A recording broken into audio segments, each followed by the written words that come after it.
You sit down to tackle a hard project. 10 minutes later, you're organizing your pen cup, taking out recycling, or wiping down the counter. While this feels like a lack of discipline, it is a biological glitch called productive procrastination.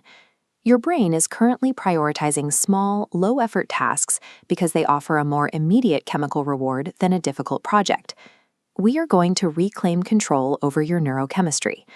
By the end of this video, you will map out exactly why your brain avoids hard work, and we are going to finish the first step of the task you have been dreading, in real time. Step 1. Pause this video. Gather the materials you need for your hardest task, get a timer, and clear a workspace. Hit play when you are sitting back down. Recognizing that your brain is actively working against your schedule is the mandatory first step. Awareness of the glitch is required to disarm it. Now that you are at your desk, take a blank piece of paper. On the left, write down the high-effort task you need to do. On the right, write the productive distraction you usually default to. Your neurology maps your project as a steep incline. The energy to climb that high-effort slope is a cost your brain won't pay. Instead, it diverts you. Small chores require zero effort and guarantee immediate dopamine, farming those quick chemical spikes. Labeling this behavior as a calculated chemical preference allows you to use biological awareness to bypass it. You are no longer wondering why you can't focus. You are identifying a specific mechanical error. We need to cut off the supply of easy dopamine. Look around your immediate environment and physically remove the distractions. Close the extra browser tabs and put your phone away.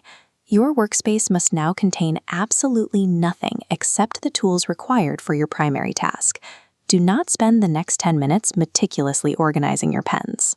You have exactly 30 seconds to strip the desk bare. By removing every alternative source of dopamine, you box your neurology into a corner. With no easy hits available, your brain will seek its chemical reward from the only task remaining. Look at your project and extract one concrete microtask. You need an action that can be completed in exactly 300 seconds. Write the report is a vague goal triggering procrastination. Draft 3 bullet points is a valid microaction with a clear finish line. Returning to our reward map, the 5-minute rule manipulates the internal math. By shrinking the timeline, it levels the slope. It lowers the perceived effort so significantly that your brain calculates the task is finally worth the energy. Your objective is not to finish the project. Your objective is exclusively to finish this microscopic first step. Shrinking the scope of the work bypasses your biological threat detection. It allows you to initiate action without triggering the urge to flee toward a distraction. Set your timer for 5 minutes. Do not plan or hesitate. Start the clock and begin your microtask immediately. For the first 60 seconds, you will likely feel intense psychological friction. Your brain will suggest checking your messages or getting up for water. Ignore the discomfort and force the first movement. Type the first word or read the first line. You are pushing through the resistance of starting. Remember that you only have to maintain this effort for 300 seconds. If you choose to stop once the timer goes off, you are allowed to do so.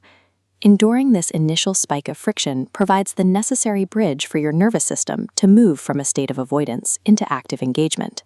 When the timer hits 0, do not pull your hands away from the work. Acknowledge the alarm, but keep your eyes on the task. At this stage, the brain begins to pivot its reward focus.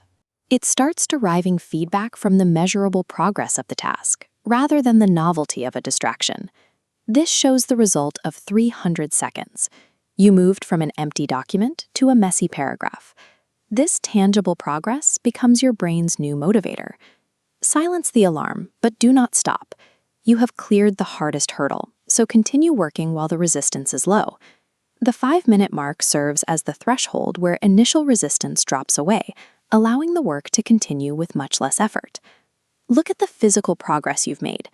By manipulating the variables of time and effort, you bypassed your biological resistance and started the work you were avoiding. This framework applies to any high-friction task, from household chores to physical exercise. Any project can be reduced to a 300-second point of entry. You now possess a reproducible tool to manage your neurochemistry. Whenever you feel stuck or tempted by a productive distraction, use this constraint to initiate action. Since you are already in motion, keep working. Hit follow for more strategies to outsmart your biology, and I will see you in the next one.